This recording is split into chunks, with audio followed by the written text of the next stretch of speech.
매튜는 잘생겼습니다. 어드벤처 속에 등장했던 타 남자 캐들과 비교해도 상당히 미남 포지션에 속해 있습니다. 게다가 차가운 성격과 비롯해 프랑스 혼혈인인 엄마의 유전자를 물려받아 푸른색 눈동자까지 가지게 되어 이국적인 느낌도 물씬 풍겨 여성 디덕분들 사이에서도 상당히 많은 인기를 누리고 있습니다. 하지만 팬들의 사랑 외에도 실제 애니 속에서 매튜에게 호감을 표시했던 몇몇 여성 캐들이 등장했었다는 사실 혹시 아시나요? 하여 이번 시간에는 애니 속에서 직접적으로 매튜에게 자신의 호감을 표시했던 여성 캐들에 대해 간단하게 정리해가면서 얘기해보도록 하겠습니다. 참고로 직접적으로 호감을 표시했던 여성 캐들이 그렇게 많이 없어서 영상의 길이가 조금 짧을 수 있다는 점 양해 부탁드립니다. 먼저 첫 번째는 어드벤처 속에 등장했었던 스포츠카를 탄 중년의 여성분이십니다. 작중에선 타이치 일행이 현실 세계로 돌아와 햄버거를 먹는데 차비까지 다 써버리자 어쩔 수 없이 오다이바까지 가기 위해 매튜가 직접 나서서 비장한 자세로 히치하이킹을 시도했는데요. 하지만 평범한 택시나 과속으로 지나쳐가는 차들만 맞이했던 타 아이들의 히치하이킹과는 달리 매튜의 히치하이킹은 한순간에 비싼 스포츠카를 세워버렸습니다. 하지만 그 안에서 매튜를 기다리고 있던 사람은 중년인 듯하며 부티도 나는 여성이었으며 더빙판 속 대사에는 매튜의 얼굴을 보고 귀엽게 생겼다며 차를 타라고 권유하는 등 당시 초등학교 5학년이었던 매튜의 외모에 상당한 호감을 표했던 여성캐였습니다. 하지만 갑자기 분위기가 모아내진 매튜는 2인승은 친구들이 다 못한다는 핑계를 댄 후 그 여성분을 보내버리게 되죠.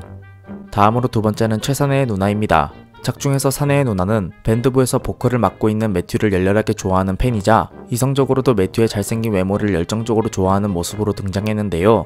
하여 작품 중간중간에 매튜가 있는 곳을 따라가고자 하는 모습을 보여주기도 했으며 매튜의 콘서트도 찾아가 열렬 팬으로서의 모습도 보여주면서 매튜에게 호감을 표했습니다. 하지만 매튜는 이런 열정적인 사내의 누나를 부담스러워했으며 피하려고만 해 혹여 사내의 누나에게 큰 시련을 안겨주지 않을까 하는 걱정이 되기도 했지만 그래도 다행으로 사내의 누나가 매튜가 소라에게 신경을 써주는 모습을 목격한 후 매튜에게 호감이 떨어지고 서기의 형에게 새롭게 관심을 가지게 됨으로써 매튜에 대한 사내 누나의 호감은 원래 없었던 것처럼 결말이 나게 되었습니다.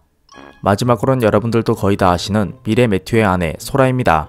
사실 파워 디지몬 엔딩에서 소라가 매튜와 결혼해 가정을 꾸린다는 내용이 공개되기 전에도 이미 TVA 애니 속에선 전조현상 마냥 소라가 매튜에게 호감이 있었다는 사실을 살짝이나마 보여줬던 에피소드가 있었습니다. 그 에피소드는 바로 파워 디지몬 38화. 작중에선 소라가 매튜의 밴드 공연이 시작되기 전 매튜의 대기실 앞에서 그에게 줄 선물을 손에 쥔 채 우물쭈물하고 있었는데요. 바로 선물의 의미가 매튜에게 호감을 표하고 있다는 상징이기 때문에 조심스러웠던 것이죠.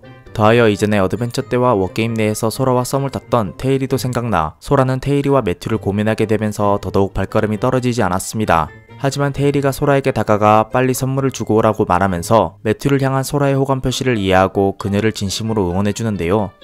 여튼 그렇게 선물로 호감을 표시한 소라는 이후 공연장에 나타난 디지몬이 난동을 부릴 때 매튜에게 직접적으로 구출된 덕에 그에 대한 호감도도 점점 커져가게 되면서 파워 디지몬 극장판에선 매튜와 정식으로 커플이 되었으며 결국 어른이 되어서는 그와 함께 가정을 이루게 되었습니다.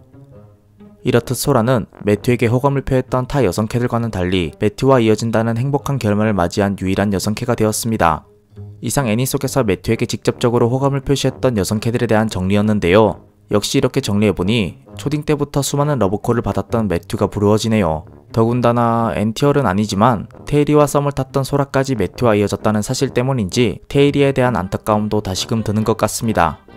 이상 흥미롭지 않을 수도 있는 주제를 다뤄본 류짱이었습니다.